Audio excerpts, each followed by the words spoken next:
الآيات لقوم يعقلون ومن الناس من يتخذ من دون الله أندادا يحبونهم كحب الله والذين آمنوا أشد حبا لله ولو يرى الذين ظلموا إذ يروا العذاب أن القوة لله جميعا وأن الله شديد العذاب. صدق الله العظيم وصدق رسوله النبي الكريم ونحن على ذلك من الشاهدين والشاكرين والحمد لله رب العالمين. قال الله تعالى في شأن عظمة حبيبه الكريم إن الله وملائكته يصلون على النبي يا أيها الذين آمنوا صلوا عليه وسلموا تسليما. اللهم صل على سيدنا مولانا محمد وعلى آل سيدنا مولانا محمد وبارك وسلم. صلاة وسلام عليك يا رسول الله صلی اللہ تعالی علیہ وآلہ وسلم.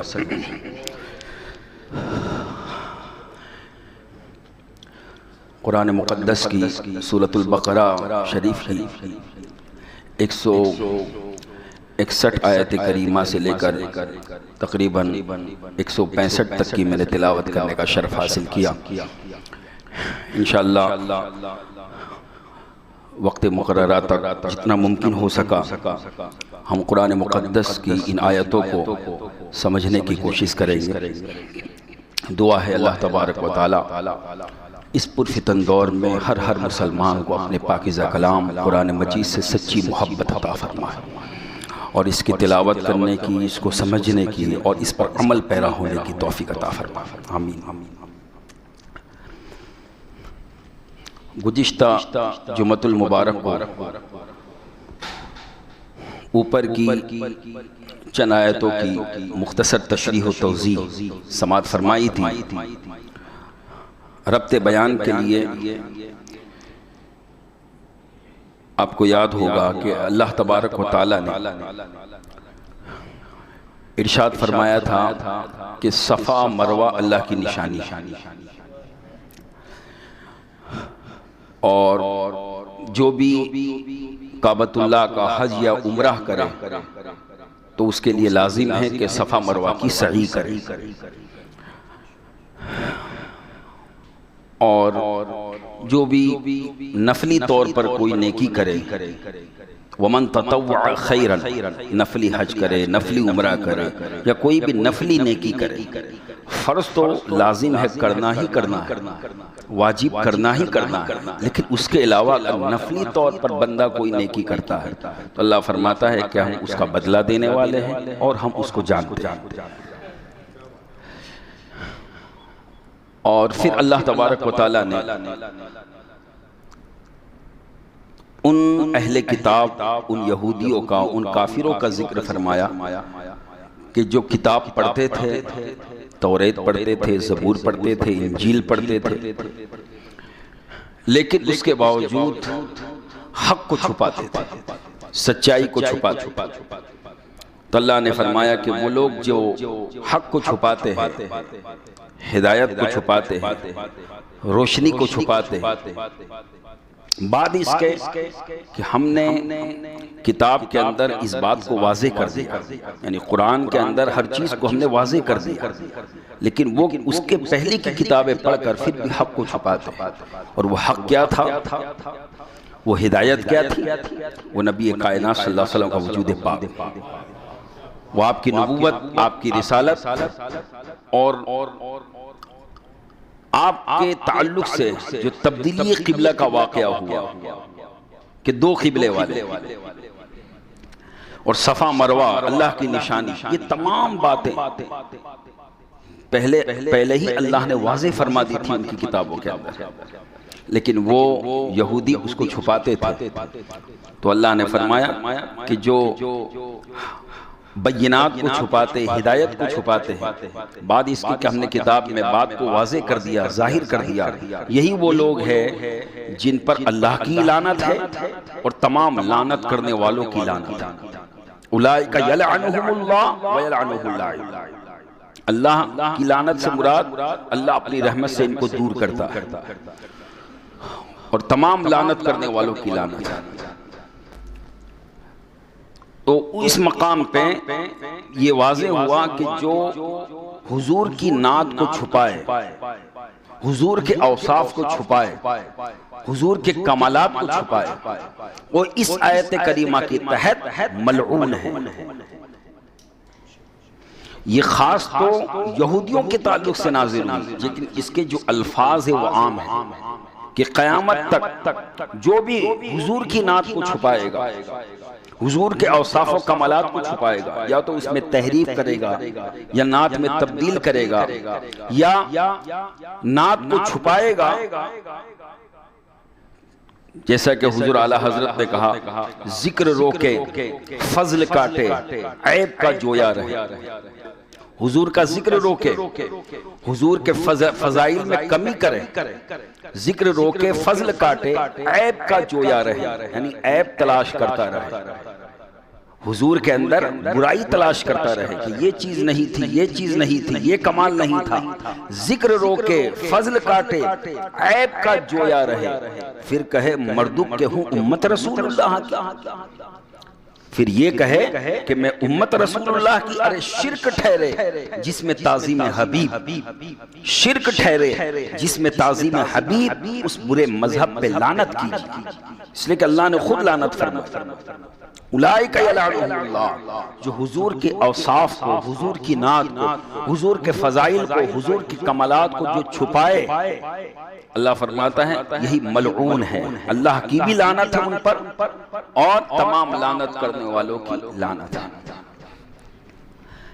تو اس سے ان تمام مسلمانوں کو عبرت اور سبق لینا چاہیے ان آیتوں سے کہ توحید کے نام پر، توحید کے نام پر ہرگز حضور کی نعت کو نہ چھپایا جائے، حضور کے کمالات و اوصاف کو نہ چھپایا جائے، اس لیے کہ توحید، اللہ کی توحید کامل اسی وقت ہوتی ہے جب ساتھ میں رسالت محمدی صلی اللہ علیہ وسلم کو شامل کیا جائے۔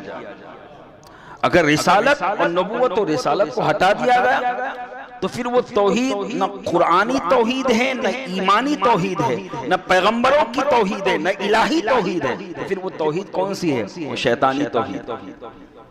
شیطان بھی توحید والا تھا، لیکن اس کی توحید کیا تھی؟ وہ کہتا تھا میں صرف اللہ کی تعظیم کروں گا، نبی کی تعظیم نہیں کروں گا۔ اللہ نے فرمایا میری تو عبادت کرتا ہے، لیکن میں ہی حکم دے رہا ہوں کہ میرے محبوب کی تعظیم کر۔ تو جس توحید میں صرف اللہ کی عبادت کی بات ہو اور نبوت و رسالت کے ادب و احترام کی بات نہ ہو تو یہ قرآن کا فیصلہ ہے، یہ کوئی ایسا نہیں کہ یہ سنیوں نے اپنے طریق سے بنا لیا، یہ کوئی ایک فرقے کی بات نہیں ہے، بلکہ یہ قرآن کی بات ہے، یہ اللہ کے کلام کی بات ہے۔ اللہ فرماتا ہے جو بھی لوگ ہدایت کو چھپاتے ہیں، واضح بات کو، ان الذین یکتمون ما انزلنا من البینات والہدی، روشن نشانیوں کو چھپاتے ہیں اور ہدایت کو چھپاتے ہیں، یہی وہ لوگ ہیں جن پر اللہ کی لعنت ہے اور تمام لعنت کرنے والوں کی لعنت۔ اب ہر بندہ چاہتا ہے کہ اللہ کی لعنت سے اپنے آپ کو بچائے، تو اس کے لیے راستہ یہی ہے کہ جہاں جہاں قرآن میں، جہاں جہاں حدیث میں، جہاں جہاں اسلام میں حضور کے اوصاف و کمالات کی بات آئے، اپنی تحریر اور تقریر میں وہ بیان کرتا ہوا چلا جائے۔ اس سے توحید میں کوئی فرق نہیں آتا، بلکہ توحید مکمل ہوتی ہے، توحید کامل ہوتی ہے، وہ توحید اللہ کو پسند ہے۔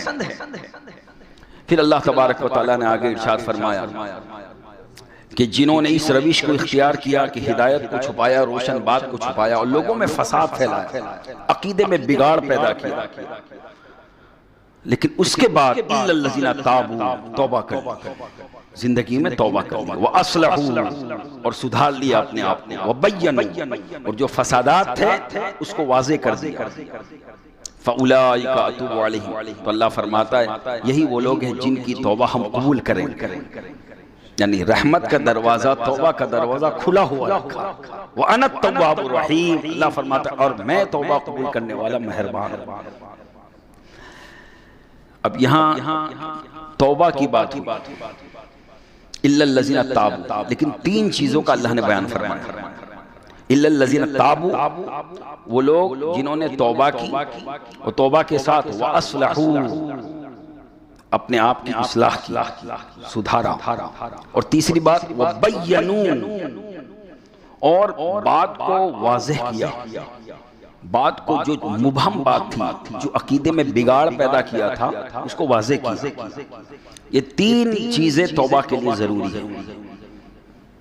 گناہ سے توبہ سچے دل سے، زبان سے اور دل سے، اور پھر وَأَصْلَحُوا اس گناہ کو نہ کرنے کا پکا عہد کرنا، اس کی اصلاح کرنا، وَبَيَّنُوا اور اگر وہ گناہ ایسا ہو کہ لوگوں میں بگاڑ پیدا ہوتی ہو تو پھر اس گناہ کی توبہ اعلانیہ کرنا۔ اس لئے فقہاء کرام فرماتے ہیں اگر کوئی گناہ کمرے میں کیا تو کمرے میں توبہ کرے، اگر کوئی گناہ لوگوں کے بیچ میں کیا تو لوگوں کے بیچ میں توبہ کرے، جیسا گناہ ہو ایسی توبہ، اِلَّا الَّذِينَ تَابُوا وَأَصْلَحُوا، اور یہاں سے یہ بات بھی واضح ہوئی اِلَّا الَّذِينَ تَابُوا وَأَصْلَحُوا وَبَيَّنُوا، کہ مثال کے طور پر اگر کسی نے نمازوں کو قضا کیا تو اس کی توبہ یہ ہے کہ سچے دل سے پہلے زبان و دل سے توبہ کرے، وَأَصْلَحُوا اور اپنی چھٹی ہوئی نمازوں کی قضا ادا کرے، وَأَصْلَحُوا وَبَيَّنُوا اور پھر پکا عہد کرے کہ انشاءاللہ میں نماز نہیں چھوڑوں گا۔ ایسے اگر کسی نے چوری کی، کسی نے خیانت کی، کسی نے کسی کا حق مان لیا تو اب اس کی توبہ کیا ہے؟ سچے دل سے توبہ استغفار کرے، وَأَصْلَحُوا اور جس کا مال لیا ہے اس کا مال اسے واپس لوٹا ہے، وَأَصْلَحُوا وَبَيَّنُوا اور پھر یہ پکا عہد کرے کہ آئندہ میں اس گناہ کو نہیں کروں گا۔ خیانت کی ہے کسی کے مال میں تو جس کی خیانت کی اس کے مال کو واپس لوٹا، یعنی یہ نہیں ہو سکتا کہ بندہ چوری کرتا جائے، لوگوں کا مال ہڑپ کرتا جائے اور صرف اپنے گالوں پہ مار کے اللہ توبہ اللہ توبہ، یہ سچی توبہ نہیں ہے۔ سچی توبہ اِلَّا الَّذِينَ تَابُوا وَأَصْلَحُوا وَبَيَّنُوا، سچے دل سے توبہ کرے اپنے گناہوں سے، اور جو گناہ ہو چکا اس کی تلافی کرے، اس کا کفارہ ادا کرے۔ اور اس کا کفارہ کیا ہے؟ جیسے نماز کا کفارہ اس کی قضا کرنا، روزے کا کفارہ اس کی قضا کرنا، اگر کسی کا مال لیا ہے تو مال واپس کرنا، یہ اس کا کفارہ ہے، اگر کسی کا دل دکھایا تو اس سے معافی مانگنا، یہ اس کا کفارہ ہے۔ اور ایسے ہی اگر کسی نے نبی کی گستاخی کی ہے، کسی نے حضور کی شان میں نازیبہ کلمات لکھے ہیں تو اب اس کی توبہ یہ ہے کہ سچے دل سے توبہ کرے اور جو گستاخی ہوئی ہے اس گستاخی کو مٹائے، اس کو ختم کرے، وَبَيَّنُوا اور لوگوں میں اعلان کرے کہ ہم سے یہ گستاخی ہوئی۔ تو جن لوگوں نے کتابوں کے اندر گستاخیاں لکھی ان کے لیے توبہ کا دروازہ کھلا ہوا تھا زندگی میں، وہ کیا تھا کہ وہ اپنی کتابوں سے بری ذمہ ہوتے، کتابوں کو چھاپنا بند کر دیتے اور لوگوں میں اعلان کرتے کہ ہم نے فلاں فلاں جگہ یہ باتیں لکھی جس سے لوگوں کے عقیدے میں بگاڑ پیدا ہوتا ہے، تو پھر توبہ ہو جائے۔ تو یہ توبہ کا دروازہ کسی بھی گنہگار کے لیے، یعنی کسی بھی شخص، اگر کافر ہے تو اس کی توبہ یہ ہے کہ ایمان لائے، مشرک ہے اس کی توبہ یہ ہے کہ وہ شرک کو چھوڑے، یعنی جو جس طریقے کا بندہ ہو اور جس طریقے کے اس کے اندر نافرمانی ہو اس طریقے کی نافرمانی کو چھوڑنا یہ اس کی توبہ ہے۔ تو یہ اور یہ زندگی ہی میں جب تک سانسیں چل رہی ہے وہاں تک توبہ کا دروازہ کھلا ہوا ہے۔ فَأُولَٰئِکَ أَتُوبُ عَلَیْہِم، یہ اللہ کی رحمتیں آج بھی پکار رہی ہے، قیامت تک پکارے گی، وَأَنَا التَّوَّابُ الرَّحِيمُ، میں توبہ قبول کرنے والا مہربان ہوں، آؤ میری بارگاہ میں جھکو توبہ کرو۔ اور پھر آگے رب نے فرمایا ان الذین کفروا وماتوا وہم کفار، لیکن وہ لوگ جنہیں توبہ کی نہیں زندگی توبہ نہیں کی، کفروا کفر کیا، وماتوا وہم کفار اور کفر ہی کی حالت میں موت آ گئی، کفر کی حالت میں مر گئے، وماتوا وہم کفار اولئک علیہم لعنت اللہ والملائکہ والناس اجمعین۔ اللہ فرماتا ہے ان پر اللہ کی بھی لعنت اور تمام فرشتوں کی لعنت اور تمام انسانوں کی لعنت جو حالت کفر میں مرے۔ اس لیے اولیاء اللہ ہمیشہ ان آیتوں کو سامنے رکھ کر اپنے چاہنے والوں کو یہ سبق دیتے ہیں کہ اے بندے زندگی میں کبھی بھی یہ مت سمجھ کہ ابھی تو توبہ کا دروازہ کھلا ہوا ہے، پتہ نہیں کب موت آ جائے، اور اصل نتیجہ موت کے خاتمے پر ہے۔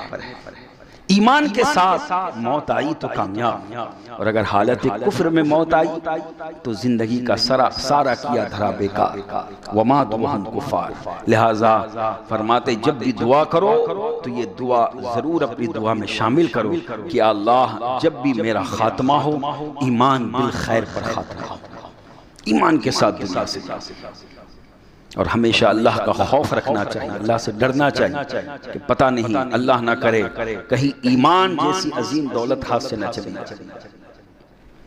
اس لئے کہ حضور پاک صلی اللہ علیہ وسلم نے ارشاد فرمایا آخری دور ایسا آئے گا، قیامت سے پہلے ایک ایسا دور آئے گا میری امت پر کہ بندہ رات کو ایمان والا ہوگا صبح کافر ہوگا، اور کبھی صبح ایمان والا ہوگا شام کو کافر ہوگا۔ اس لئے کہ وہ وقت ایسا ہوگا کہ بندے زبان کی حفاظت نہیں کریں گے، اعمال کی حفاظت نہیں کریں گے۔ آج زبان کی حفاظت نہیں کی جاتی، یہی زبان ہے جس زبان کو استعمال کر کے بندہ ایمان والا ہوتا ہے، یہی زبان ہے جس کا استعمال کر کے بندہ کفر میں چلا جاتا ہے، یہی زبان ہے جس سے اللہ کا ذکر حضور کی نعت پڑھ کے اسلام کا ذکر کر کے قرآن کی تلاوت کر کے اللہ کا قرب حاصل کرتا ہے، اور یہی زبان ہے جس سے گانے گا کر دنیا کے بیکار باتوں میں، دنیا کے فحش اور لغو کاموں میں اس کو استعمال کر کے وہ دوزخ کے قریب ہوتا چلا جاتا ہے۔ اس لئے حضور نے فرمایا کہ جس بندے مومن نے مجھے دو چیزوں کی ضمانت دی کہ ان دو چیزوں کی میں حفاظت کروں گا، اور جس نے ان دو چیزوں کی حفاظت کر لی قیامت کے دن میں ضامن رہوں گا کہ اس کو جنت میں لے جاؤں گا۔ صحابہ کرام نے عرض کیا یا رسول اللہ وہ دو چیزیں کون سی ہیں؟ تو آپ نے فرمایا دو چیز، ایک ہے یہ زبان اور ایک ہے شرمگاہ، یہ دو چیزوں کی حفاظت ہے کہ اس کو صحیح استعمال کریں، جہاں اللہ و رسول نے حکم دیا ہے وہاں استعمال کریں، اور جہاں حکم نہیں دیا وہاں ہرگز نہ زبان کا استعمال ہو نہ شرمگاہ کا استعمال۔ اس لئے کہ جو اس ڈگر پر زندگی گزارتا ہے تو پھر اللہ نہ کرے اس کا خاتمہ کیسا ہو، اور جس کا خاتمہ برا ہوا اللہ فرماتا ہے وَمَاتُوا وَهُمْ كُفَّارٌ، جو حالت کفر میں مرا اولئک علیہم لعنت اللہ، اللہ کی لعنت اس پر برستی ہے، اور والملائکہ تمام فرشتے اس پر لعنت کرتے ہیں۔ ایک تو یہ بندہ ہے جو کافر ہے جس پر تمام فرشتے لعنت کر رہے ہیں، اور ایک وہ بندہ ہے جو ایمان والا ہے۔ اللہ سورۃ المومن میں فرماتا ہے کہ جو ایمان والے بندے ہیں تمام فرشتے اس بندے مومن کے لیے دعا کرتے ہیں۔ اب یہ ہمارے اوپر ہے کہ ہم کس طرف جا رہے ہیں، ہمیں کون سا راستہ چننا ہے، یہ اللہ نے ہمیں اختیار دیا۔ قرآن نبی یہ آئے ہی دنیا میں اس لیے کہ حق اور باطل کو واضح کر دیا کہ سچا کیا ہے جھوٹا کیا ہے، صحیح رستہ کیا ہے غلط رستہ کیا ہے۔ اب اس پر چلنا یہ ہماری ذمہ داری ہے کہ ہم حق کو اپنائے باطل سے دور رہے، حضور کی سنتوں کو اپنائیں، حضور کی سنتوں کی مخالفت سے دور رہے، اللہ کی اطاعت کی طرف آئے، اللہ کی نافرمانی سے دور رہے، اپنی زبان کی حفاظت کرے، اپنی شرمگاہ کی حفاظت کرے۔ آج ایسا پرفتن دور ہے، بڑے افسوس کے ساتھ، بڑے افسوس کی بات ہے کہ آج غیر اور مسلمان کوئی اتحاد اس حد تک چلے گئے کہ کوئی فرق رکھنا روا ہی نہیں۔ سب انسان ہے، بس انسانیت سے کون انکار کرتا ہے؟ سب انسان ہے، لیکن کیا ہر انسان ایک جیسا ہے، ایک ہی طرح ہے؟ ہم قرآن کے ماننے والے، قرآن سے سوال کیا جائے کہ قرآن تو بتا کیا سارے انسان ایک ہی طرح ہے؟ تو قرآن کہتا ہے نہیں، کچھ انسان وہ ہے کہ جو اللہ کی اچھی مخلوق ہے، کچھ انسان وہ ہے جو اللہ کی بری مخلوق ہے۔ اب اچھی بری مخلوق، اب ان کے درمیان تعلق کی ایک حد ہے، اتحاد کی ایک حد ہے جو اسلام نے بیان کیا، لیکن اس حد تک گزر جانا کہ شادی بیاہ تک کا معاملہ کر لینا، غیر مذہب لڑکی مسلم ہے، لڑکا غیر مسلم ہے، اور شادی کا وجود ہی نہیں ہوتا، وہ سراسر نکاح ہوتا ہی نہیں۔ اس لیے کہ قرآن پڑھیے سورۃ البقرہ میں اللہ تعالیٰ نے فرمایا کہ جو مشرک مرد ہے وہ مومنہ عورت کے لیے حلال ہے ہی نہیں جب تک کہ وہ ایمان نہ لائے۔ اب کتنے افسوس کی بات ہے کہ آج غیروں کے صحبت میں اور غیروں کی سنگت اور ان کی پیروی کرنے میں ہماری قوم مسلم اتنی حد تک آگے چلی گئی کہ اس کا لحاظ بھی اب چھوڑ دیا، اور اس میں قصوروار وہ بھی ہے جو گھر کے بڑے ہیں، قصوروار وہ بھی ہے جو گھر کے بڑے ہیں کہ مذہب کو، دین اسلام کو ہم نے اپنی زندگی سے نکال دیا، ہم نے اپنے اعمال کے لیے غیروں کے طور طریقے اپنانا شروع کر دیے، اور مذہب کو خالی کس حد تک رکھا، مسجد میں جائے نماز پڑھ لو اور بس اگر میت ہو گئی نماز جنازہ پڑھ لو، فاتحہ درود کر لو، ہو گیا۔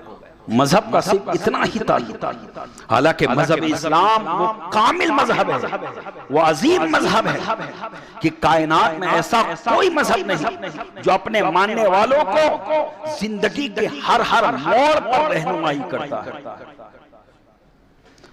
اور یقین جانیں اگر مسلمان اپنے مذہب کو سمجھنا شروع کر دے اور اپنے مذہب پر عمل کرنا شروع کر دے تو پھر ہمارے گھر کے اندر یہ خطرات آ نہیں سکتے۔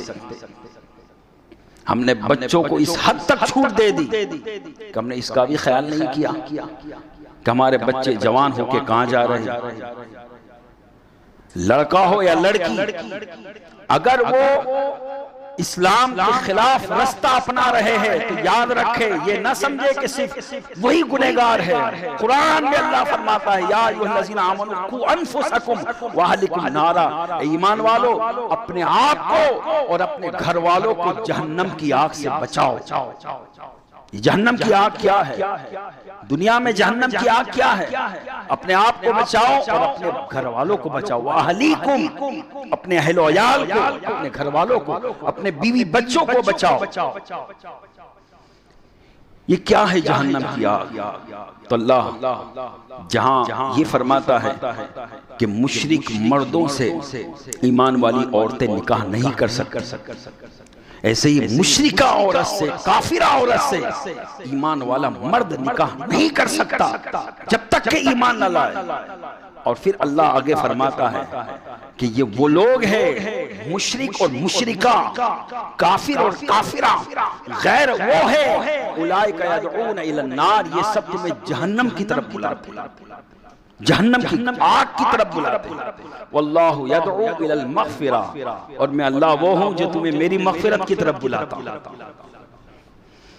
اللہ تمہیں اپنی مغفرت کی طرف بلاتا ہے۔ تو جو اس راہ پر چلتے ہیں کہ غیروں کے ساتھ رشتہ نکاح قائم کرتے ہیں، ان کا نکاح ہوتا ہی نہیں، اور اس میں پکڑ جس کو اللہ نے استطاعت دی ہے، جتنی طاقت دی ہے، ان سب کی پکڑ ہو۔ سماج کی یہ برائی کو ختم کرنا اپنی استطاعت کے مطابق ہم میں سے ہر ایک کی ذمہ داری ہے۔ اس لیے کہ کفر وہ ہے کہ اگر حالت کفر میں بندہ مر جاتا ہے تو وہ ملعون ہوتا ہے۔ اولئک علیہم لعنت اللہ والملائکہ والناس اجمعین، اللہ کی لعنت میں رہتا ہے، اور خالدین فیہا، اور اللہ کی لعنت و اللہ کی رحمت سے دوری، وہ جہنم کا عذاب، اللہ فرماتا ہے خالدین فیہا، اس میں ہمیشہ ہمیش رہیں۔ یہ نہیں کہ کچھ دن کے لیے، وہ سزا ہمیشہ پائیں، خالدین فیہا لا یخفف عنہم العذاب، اللہ فرماتا ہے ان سے عذاب میں تخفیف نہیں کی جائے گی، کمی نہیں کی جائے گی، عذاب میں ہلکا نہیں کیا جائے گا، ولا ہم ینظرون، اور نہ ان کو مہلت دی جائے گی، نہ ان کو مہلت دی جائے گی۔ کس کو؟ کہ جنہوں نے کفر کی راہ کو اپنایا۔ اور یاد رکھے زمانہ فطرت میں ایک ہی ایمان تھا اور ایک ہی کفر تھا، زمانہ فترت کسے کہتے ہیں یہ سمجھ لیں. زمانہ فترت اسے کہتے ہیں کہ جیسے حضرت عیسیٰ علیہ السلام تشریف لائے اور پھر اب آپ آسمان پر تشریف لے گئے اور اس کے بعد تقریباً 500 سال کا عرصہ گزرا جس میں اس دنیا میں کوئی نبی نہیں آیا اور آخری نبی پھر ہمارے آقا صلی اللہ علیہ وسلم تشریف لائے. تو یہ جو اور پھر حضور نے 40 سال کے بعد اعلان نبوت فرمایا.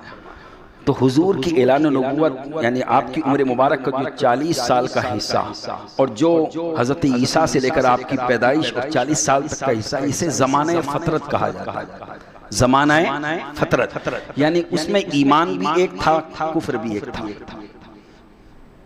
یعنی اگر دنیا کے اندر کوئی بسنے والے کے انسان تک نبوت کے علم کی روشنی نہیں پہنچی، کیونکہ یہ تو آج میڈیا میں آن کی آن میں خبر پہنچ جاتی، لیکن 1500 سال پہلے حالات ایک جگہ سے دوسری جگہ بات پہنچنے تک سالوں سال لگ جاتے تھے. تو اگر زمانے فترت میں نور نبوت کی روشنی کسی تک نہیں پہنچی اور وہ انسان شرک سے بچتا رہا اور اللہ کو ایک مانتا رہا تو یہ اس کا ایمان ہے، وہ جنتی. اور جس نے شرک کیا کفر کیا وہ ایمان سے خالی. یعنی کفر بھی ایک تھا ایمان بھی ایک تھا.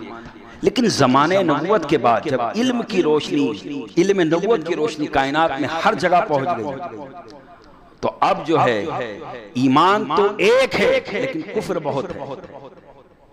ایمان ایک ہے کفر بہت ہے. ایمان کیا ہے؟ ایمان ان تمام چیزوں کو ماننا جو ایمان کے لیے ضروری ہے. اللہ کو ماننا، الوہیت کو ماننا، توحید کو ماننا، نبی کو ماننا، نبوت کو ماننا، رسالت کو ماننا، قرآن کو ماننا، مرنے کے بعد کی زندگی کو ماننا، جنت کو ماننا، دوزخ کو ماننا، فرشتوں کو ماننا، تقدیر اچھی بری کو ماننا، یہ تمام چیزوں کو ماننا یہ ہے ایمان. اور ان میں سے کسی بھی ایک چیز کو نہیں ماننا یہ ہے کفر. اب ایک بندہ ہے جو تمام چیزوں کو مانتا ہے لیکن حضور کی نبوت کی گستاخی کرتا ہے تو کفر. ایک بندہ ہے جو تمام چیزوں کو مانتا ہے لیکن قیامت کو نہیں مانتا، کفر. ایک بندہ ہے جو دین کی تمام باتوں کو مانتا ہے، مرنے کے بعد کیا ہوگا نہیں مانتا، کیا ہے کفر.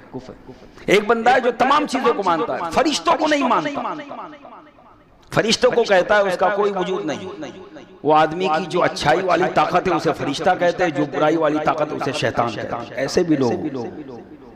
تو اب یہ کیا ہوا؟ یہ کیا ایمان والے ہوئے؟ کفر. تو دیکھیں کفر کئی طریقے کا ہے، کفر کئی قسم کا ہے.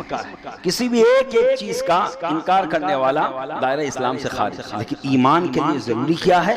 ان تمام چیزوں کو ماننا، ان تمام چیزوں کو ماننا.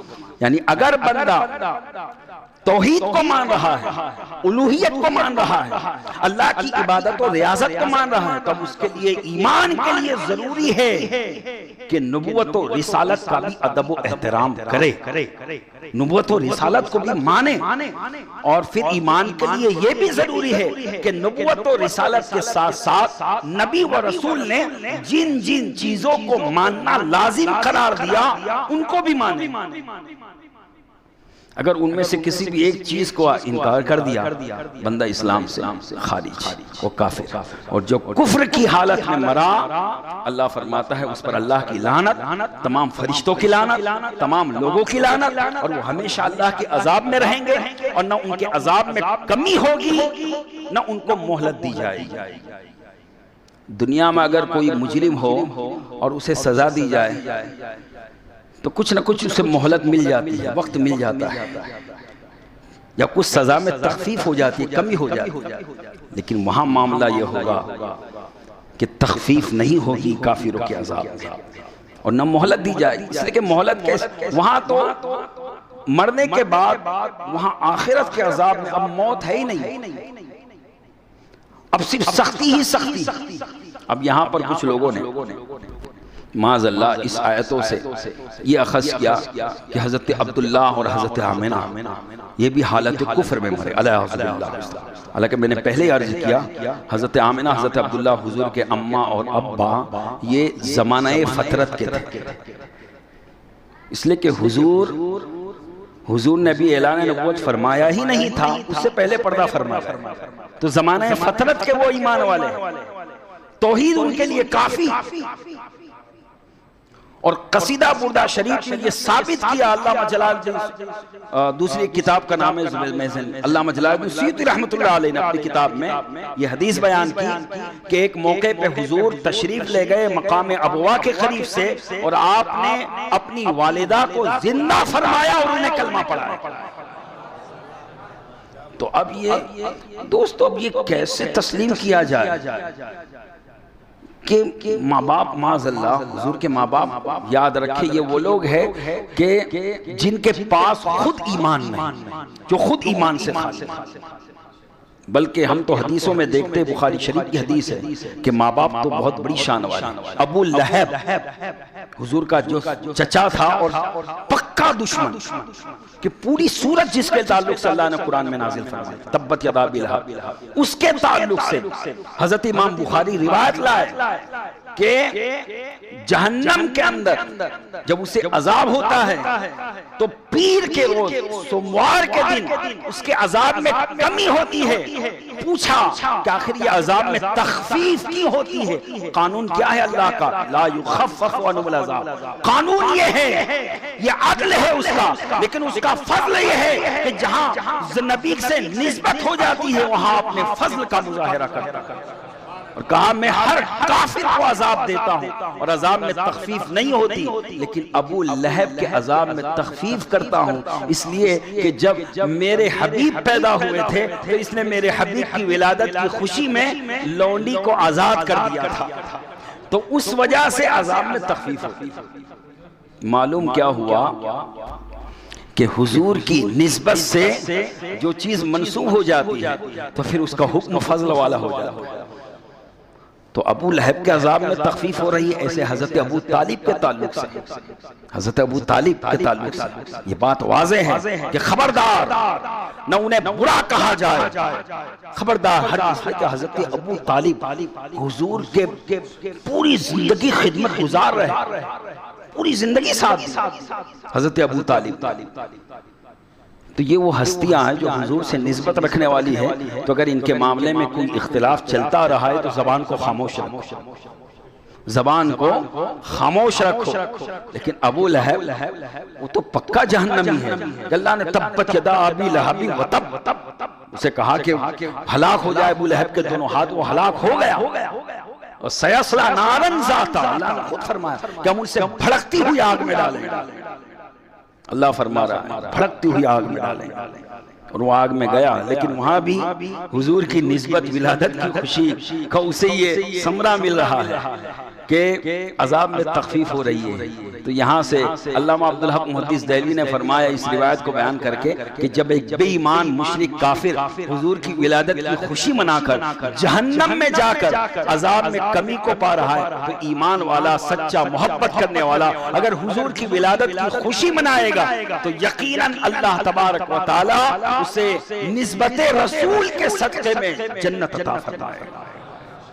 لیکن جو اپنے ایمان کی فکر نہیں کرتا اور ایمان سے لاپرواہ رہتا ہے تو پھر اس کی موت حالت کفر میں آتی ہے، اور جو حالت کفر میں انتقال کرتا ہے اللہ فرماتا ہے کہ فرشتوں کی لعنت اور تمام لعنت کرنے والوں کی لعنت، اور ہمیشہ ہمیشہ وہ جہنم میں رہیں گے اور ان کے عذاب میں تخفیف نہیں کی جائے گی اور نہ انہیں مہلت دی جائے گی۔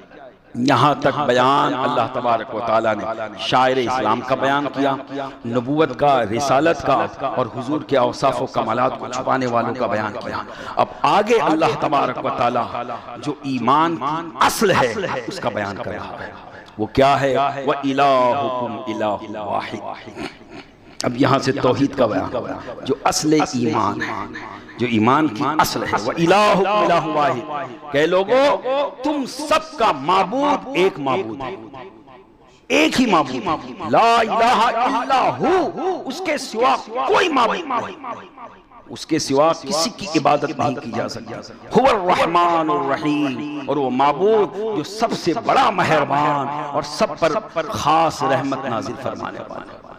عام رحمت فرمانے والا، خاص رحمت فرمانے والا، رحمان و رحیم۔ یہاں پر علماء نے بڑا پیارا نقطہ بیان کیا کہ رحمان و رحیم یہ اللہ کی صفت خاصہ ہے، یہ اللہ کی صفت خاصہ ہے۔ اللہ تبارک و تعالیٰ دیکھیے شروع میں بھی اللہ نے فرمایا بسم اللہ الرحمن الرحیم، یہ اللہ کی صفت خاصہ ہے، اس کا مہربان ہونا، اس کا رحمان و رحیم، یہ صفت خاصہ اپنے بندوں پر مہربانی فرماتا ہے۔ لیکن وہ قہر و غضب کب کرتا ہے؟ جب بندہ اپنے آپ کو اس لائق بناتا ہے تب پھر اس کا قہر و غضب ہوتا ہے۔ یعنی وہ رحمان و رحیم ایسا ہے کہ کسی بندے کو بغیر کسی سبب کے جہنم میں نہیں ڈالے گا کہ ایسے ہی جہنم میں پھینک دیا جائے، نہیں، یا تو کفر ہوگا یا کوئی بدعملی ہوگی تبھی جہنم میں ڈالے گا۔ لیکن جنت میں اپنے فضل سے بے عمل کو بھی ڈال دے گا۔ وہ رحمان و رحیم ہے۔ بھئی جیسے مسلمان کے چھوٹے بچے، مسلمان کے نابالغ بچے جو انتقال کر گئے وہ سیدھے جنتی ہیں، اور ایسے ہی دیوانے پاگل، جو دیوانے جن کو عقل و شعور نہیں، جن کو اچھائی اور برائی کی تمیز نہیں، جن کی عقل دیوانے ہو گئے۔ اس لیے تو حضور محدث اعظم ہند علی رحمت رضوان نے اپنے ایک شعر میں کہا کہ اے حکم شریعت زندہ باد، اے بزم طریقت زندہ باد، دیوانے کو کتنی رعایت ہے، دیوانے کے ذمہ کام نہیں۔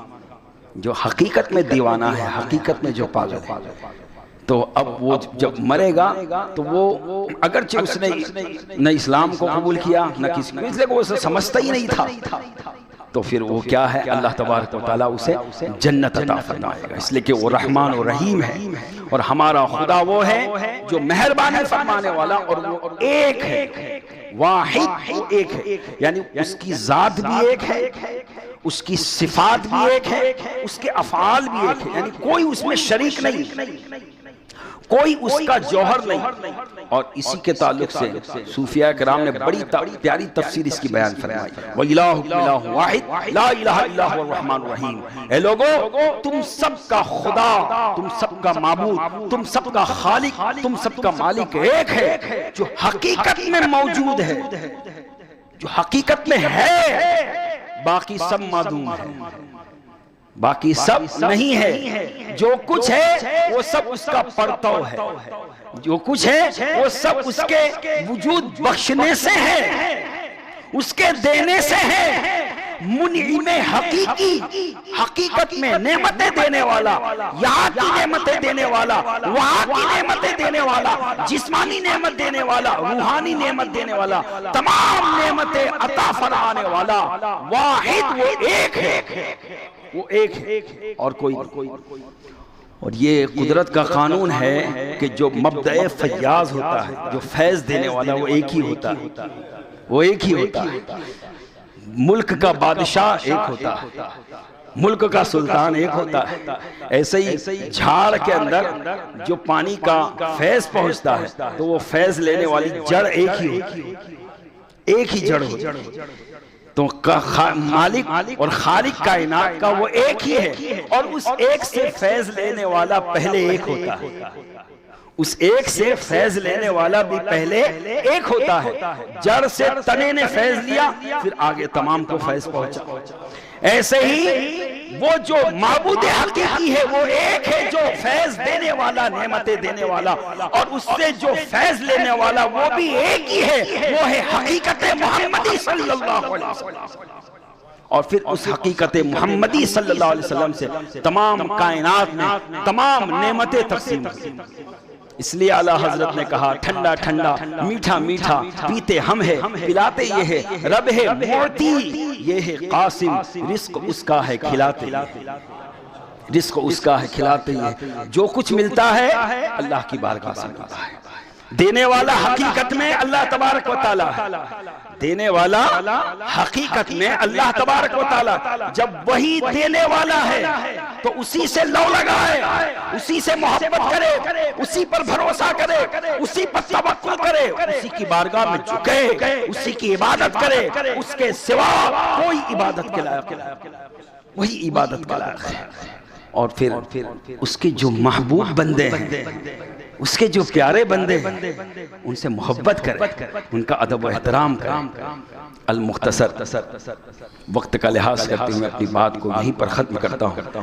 انشاءاللہ آگے توحید کے تعلق سے اللہ رب العزت نے جو انعامات فرمائے، اب اس تعلق سے اللہ تعالیٰ نے آگے بڑے واضح انداز میں بڑی بہترین نعمتوں کا بیان فرمایا۔ انشاءاللہ اس کا بیان اگلے جمعہ کرنے کی کوشش کروں گا۔